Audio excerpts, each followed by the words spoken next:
नमस्कार मित्रांनो. पारू 28 ऑगस्ट भागामध्ये प्रिया म्हणते, प्रीतम सर सोडा ना. पण प्रीतू काय सोडत नाही, तिला घेऊन जात असतो. त्यांच्या मागे आदित्य आणि पारू पण जातात. ते जाताना दोघं बघत असतात. आदित्य म्हणतो, पारू बघितलंस ना, प्रीतमला माझी आईची काहीच काळजी नाही. त्या प्रियामुळे आमच्या घरामध्ये भांडण लागलं आणि आता ती प्रीतमला घेऊन जाते. तू सांग ना पारू, प्रीतम आई आणि माझ्याशिवाय राहणार आहे का? अगं तू आत्तापर्यंत आमच्याशिवाय कधीच राहिला नाही. हे जे काय घडलं ना, ते फक्त या मुलीमुळे. एवढी चांगली ती दिशा, पण प्रीतमला तिची जराही म्हणून किंमत नाही. पारू म्हणते, आदित्य सर असं काहीच नाही आहे. पण आदित्यचे मात्र खूप तळतळ चालू असते. प्रीतम प्रियाला घेऊन गेटपर्यंत जातो. प्रिया त्याचा हात झटकत म्हणते, प्रीतम सर थांबा, तुम्ही माझ्याबरोबर कुठेही येत नाही आहे. प्रीतम म्हणतो, का प्रिया मॅडम? अहो माझं तुमच्यावर खूप प्रेम आहे. तिच्या डोळ्यात पाणी असतं. ती हो प्रीतम सर, मला कळतंय. पण अहो तुमच्या आयुष्यात फक्त मी नाही आहे. जीवाला जीव देणारा आदित्य सरांसारखा भाऊ आहे. माया करणारी, पण वेळ आली ना खंबीरपणे पाठीशी उभा राहणारी आयल्या मॅडमसारखी आई आहे. श्रीकांत सर आहे. एवढं तुमचं कुटुंब असताना तुम्ही माझ्यासाठी त्यांना सोडणार? हे बघा, मला तुम्हाला तुमच्या कुटुंबापासून तोडायचं नाही आहे. अशी प्रेमळ माणसं लाभायला भाग्य लागतं. आणि ते म्हणतात ना, दिशा मॅडमशी लग्न करा तर करा. लग्न झाल्यानंतर एक दिवस दिशा मॅडम पण बदलतील. आता प्रीतम रडत असतो. प्रिया म्हणते, प्रीतम सर मला एकदा शेवटची तुम्हाला मिठी मारायची आहे. पण तुमचं नाक गळत नाही ना, खरं सांगायचं, नाहीतर सगळं माझ्या ड्रेसला लागेल. आता तेवढ्यात पण प्रीतम हसतो आणि मान हलवतो आणि प्रियाला मिठीत घेण्यासाठी दोन्ही हात लांब करतो. आता प्रिया आणि प्रीतम एकमेकाला घट्ट मिठी मारतात आणि खूप रडतात. प्रीतम म्हणतो, प्रिया मॅडम नका जाऊ ना, मी तुमच्याशिवाय राहू शकत नाही. प्रिया म्हणते, प्रीतम सर ही मिठी आपल्याला आयुष्यभर पुरेल ना? आता दोघं बोलत असतात आणि खूप रडत असतात. हे बघून आदित्यच्या काळजाचं पाणी पाणी होतं. प्रिया म्हणते, प्रीतम सर तुम्हाला प्रॉमिस केलंय, तुम्ही दारू आणि सिगारेटला हात नाही लावणारा? प्रीतम म्हणतो, कधीच नाही. ते आता गेटकडे पळते. गेट उघडतं आणि प्रिया निघून जाते. आता प्रीतम खाली बसतो आणि मोठ्याने ओरडतो. तो उठतो आणि मागे बघतो तर आदित्य आणि पारू असतात. तो आता रागात जातो आणि म्हणतो, दादा झालं तुझ्या मनासारखं? तुला माझं आणि प्रिया मॅडमचं प्रेम तोडायचं होतं ना? झाली तुझी इच्छा पूर्ण. आता कर, तुला हवं ना ते कर. तुला वाटतं ना मी दिशेशी लग्न करावं? तर चल लगेच करतो. तू सांग फक्त कधी करायचं, आणि माझं एकदा वाटवं झालं ना, मस्त त्याचा आनंद लुटा. आता तो आदित्याला खूप काही बोलतो आणि निघून जातो. पारू म्हणते, आदित्य सर बघितलं प्रिया मॅडमचं प्रेम? काय म्हणाल्या त्या? तुमच्यासाठी तुमचं कुटुंब महत्त्वाचं. आता पारू बरंच काही बोलू म्हणते. आदित्य सर प्रिया मॅडमचं प्रीतम सरांवर खूप प्रेम आहे. आता ती पण निघून जाते. आदित्याला काय करावं तेच कळत नाही. डायनिंग टेबलवर सगळे जेवत असतात, पण सगळे शांत असतात. दिशा म्हणते, का एवढं का सायलेंट?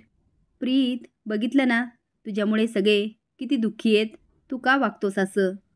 सासू मॉम तो नाही वागणार असं आता, आणि ड्रिंक्स पण नाही करणार आणि सिगारेट पण नाही पिणार, तसं त्याने मला प्रॉमिस केलंय. प्रीत तुला काहीच वाटत नाही का?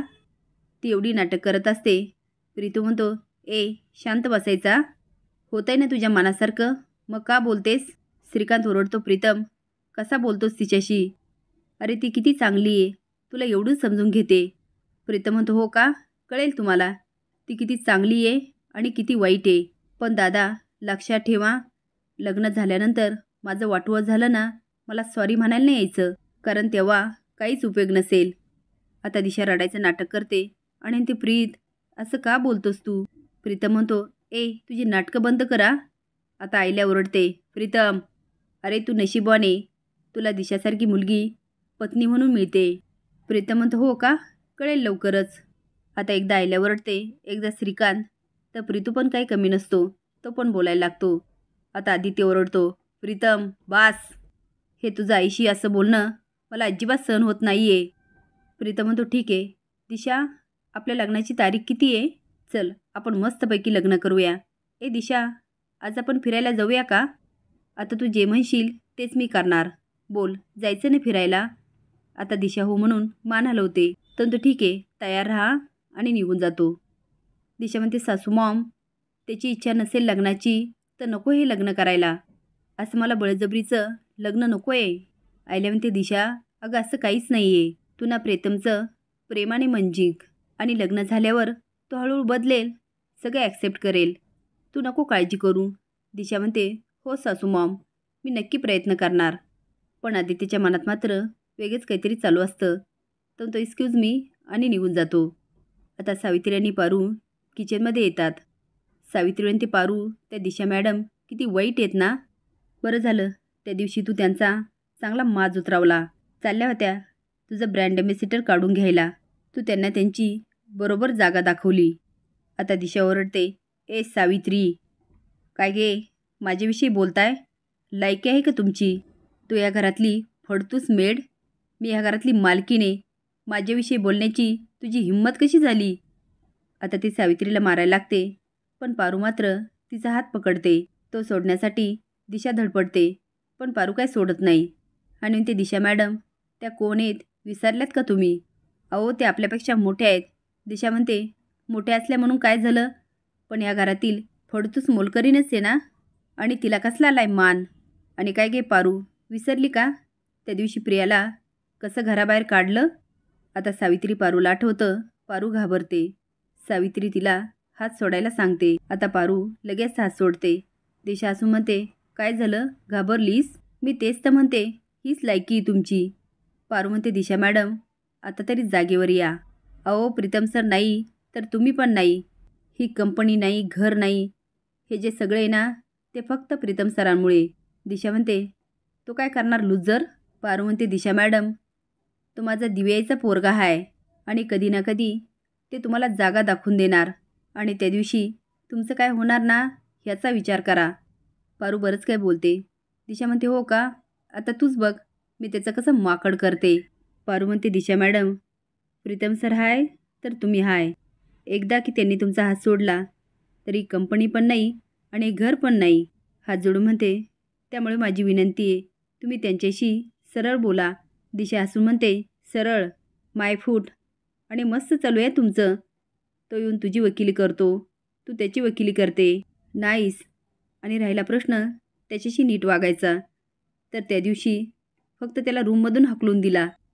आता लवकरच मी त्याची अशी हालत करणार आहे ना, तुम्ही सगळेजण फक्त बघत राहणार, दुसरं काहीच करू शकणार नाही. पारू म्हणते, दिशा मॅडम तुम्ही काही बी कराल, काही बी बोलाल आणि प्रीतम सर ते सहन करतील. एकन एक दिवस ते तुम्हाला तुमची जागा दाखवल्याशिवाय गप्प बसणार नाही. दिशा म्हणते, पारू तुम्हाला अजून नीट ओळखलेलं नाही आहे. ठीक आहे, तुझा खूप विश्वास आहे ना तुझ्या प्रीतम सरांवर. आज त्या फालतू प्रीतमला नाही त्याची जागा दाखवून दिली ना, चुटकी वाजवत म्हणते, तर नाव दिशाने लावणार. दोघींकडे बघत म्हणते, नॉनसेन्स. असेच नवीन अपडेट जाण्यासाठी लाईक आणि सबस्क्राईब करा. धन्यवाद.